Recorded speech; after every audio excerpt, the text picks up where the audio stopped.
Friends and fellows, crime petrol के जिस episode की आज मैं एक्सप्लेनेशन लेके आई हूँ, इसका नाम है कल्पना।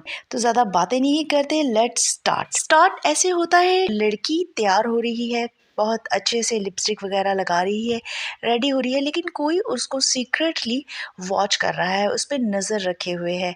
बल्कि लड़की नहीं कहना चाहिए, औरत कहना चाहिए, वो मैरिड औरत लग रही होती है।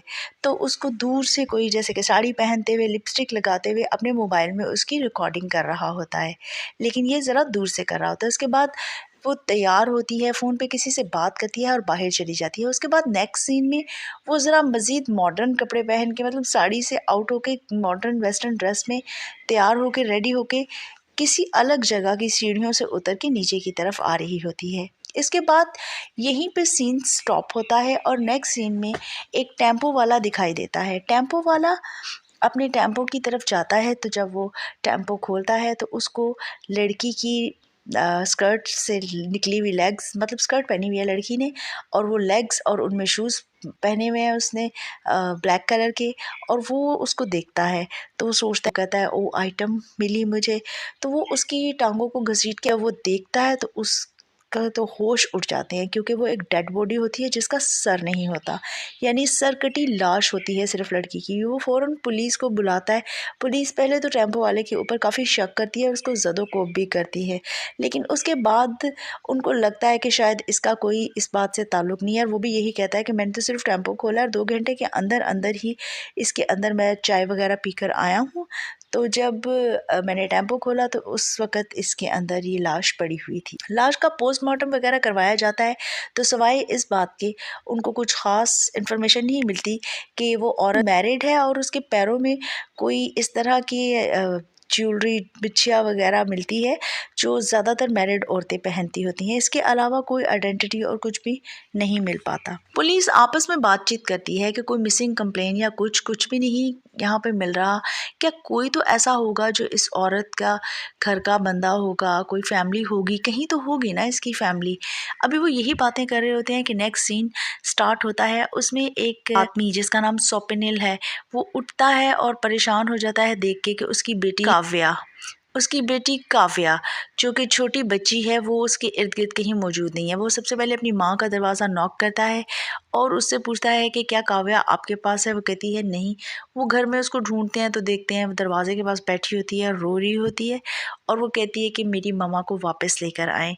स्वप्निल उससे प्रॉमिस करता है कि नीडंट वरी, मैं तुम्हारी माँ को वापस लेके आऊँगा। स्वप्निल के घर वाले खासे अनॉयड लगते हैं स्वप्निल की वाइफ से। वो कहते हैं कि तुम्हारी बीवी फिर से कहीं भाग गई है और उसको अब लाने की ज़रूरत नहीं है। स्वप्निल खुद भी खासा अनॉयड लग रहा होता है अपनी बीवी से, उसका बिहेवियर काफ़ी नैगिंग होता है।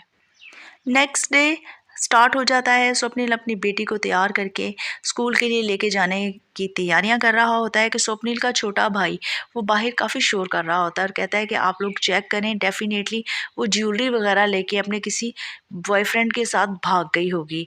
और इसी बीच में स्वप्निल आता है। वो उसको कहता है कि तुम ज़्यादा मेरे मामलात में इंटरफेयर मत करो तो बेहतर होगा, ये मेरा पर्सनल मसला है। खैर, स्वप्निल अपनी बेटी को स्कूल छोड़ने के लिए चला जाता है।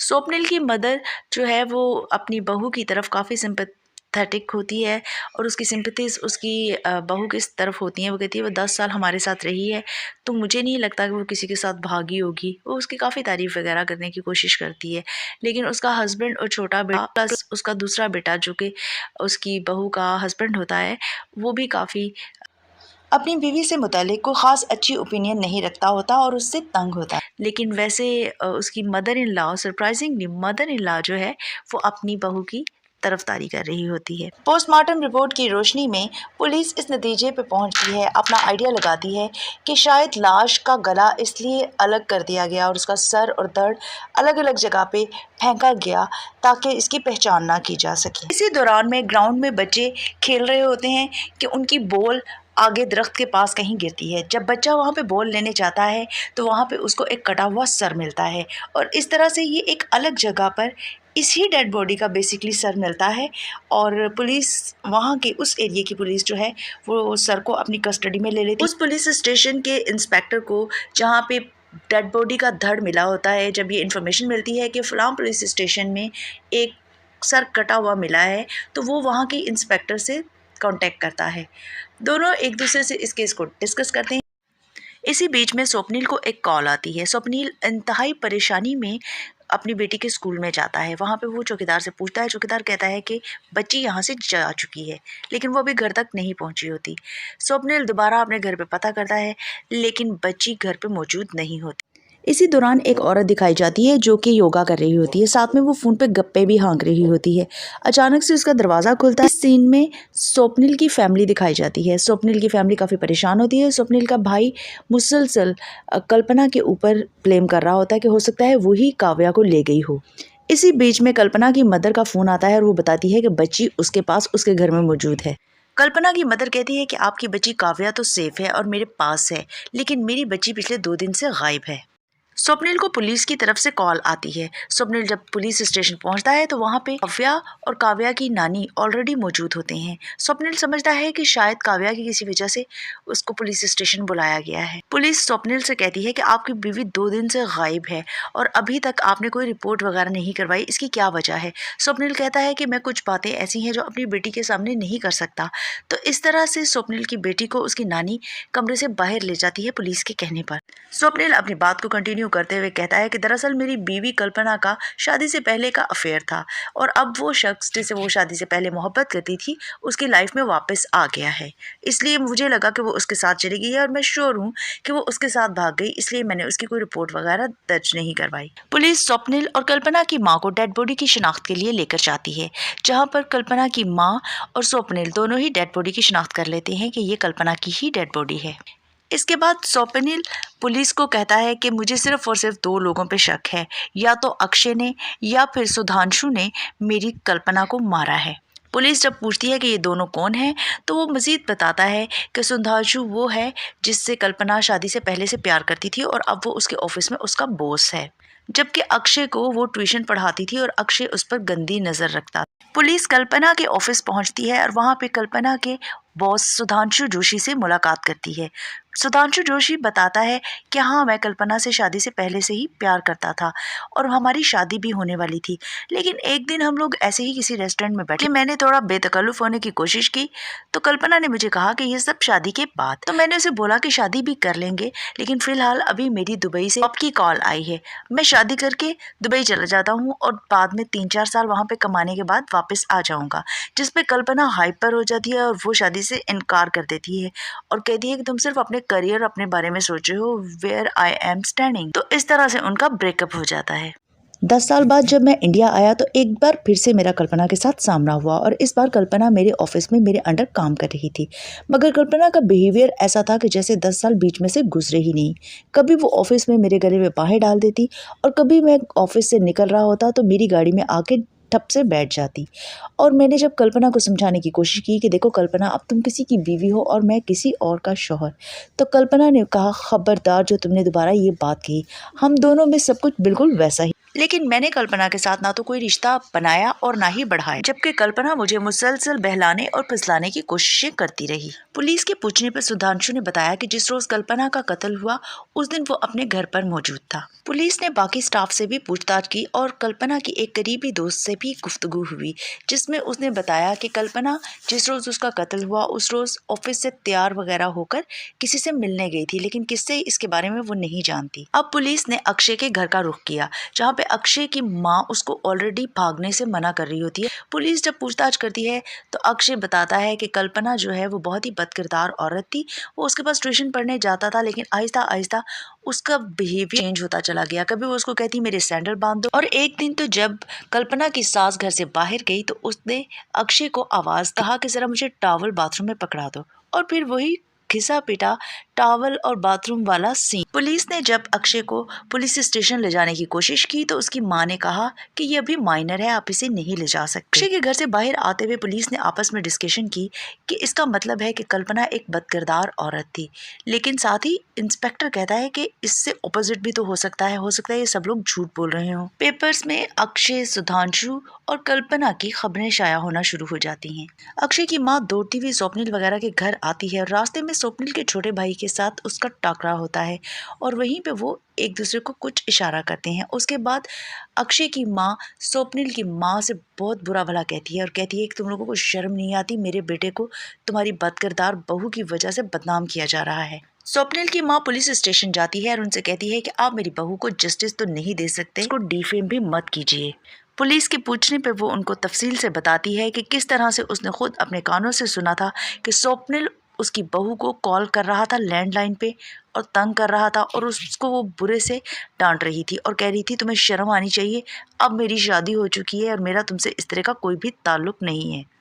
अक्षय के बारे में भी आंटी जी ने बताया कि अक्षय बिल्कुल झूठ बकवास कर रहा है, क्योंकि मैंने खुद अक्षय को देखा था कि जब मेरी बहू नहा रही थी वो चुपके से उसके बाथरूम के बाहर खड़ा उसकी नाइटी को मुंह पर रखे उसको अंदर झांकने की कोशिश कर रहा था, जिस पे मैंने अक्षय की अच्छी खासी धुलाई की।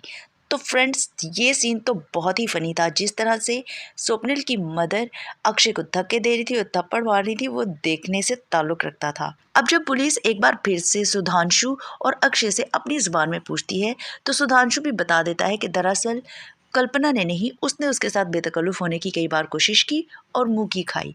और इसी तरह अक्षय भी बता देता है कि दरअसल कल्पना नहीं बल्कि वो उस पर गंदी नज़र रखता था। जब कल्पना घर पे अकेली होती थी तो वो उसकी सीक्रेट तस्वीरें भी लेता था और वीडियोस वगैरह भी बनाने की कोशिश करता था। पुलिस कहती है इसका मतलब है कि कल्पना करैक्टर में तो एक नंबर लड़की थी, यानी उसका कोई एक्स्ट्रा मैरिटल अफेयर वगैरह नहीं था, तो फिर किसने उसको इतनी बेदर्दी से कत्ल कर दिया? क्या कोई दुश्मनी थी या क्या था? पुलिस खबरियों वगैरह से भी पूछताछ करती है और साथ में कल्पना की माँ से भी पूछताछ करती है। कल्पना की माँ बताती है कि उसे कुछ दिनों से कल्पना काफ़ी परेशान लग रही थी। कल्पना ने उसको बताया था कि किस तरह से सुधांशु दोबारा से उसकी ज़िंदगी में आ गया है और किस तरह उसको परेशान कर रहा है।